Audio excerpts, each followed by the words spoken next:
GSC মোড়ে অবস্থিত একটি কনভেনশন সেন্টারে শনিবার রাতে একটি কনসার্ট চলাকালীন হঠাৎ আলোচনা ও উত্তেজনা বাড়ে।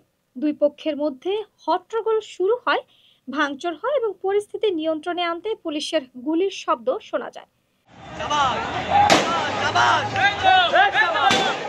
ঘটনাটি রাত প্রায় 8:30টার দিকে ঘটে। কনভেনশন সেন্টারটি জিএসসি চৌরাস্তা অঞ্চলে অবস্থিত ছিল।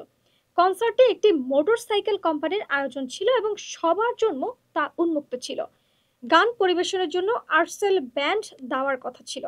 কনসার্ট চলাকালীন এক পক্ষ জয় বাংলা স্লোগান দিতে থাকে, যা অন্য পক্ষের সঙ্গে সংঘর্ষের শুরুর সূত্রপাত বলে পরিস্থিতি উত্তপ্ত হয়।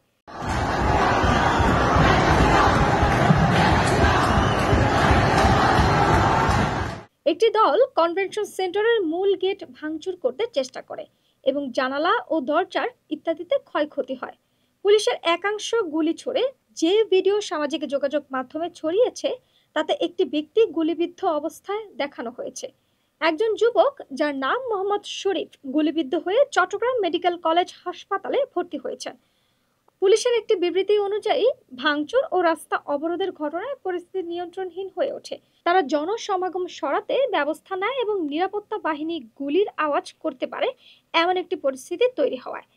যদিও অনেকে দাবি করেছেন গুলি নিরাপত্তার উদ্দেশ্যে ছোড়া হয়েছিল, তবে বিষয়টি কারা ছুড়েছে, পুলিশ নাকি হামলাকারীরা, তা এখনো স্পষ্ট নয়।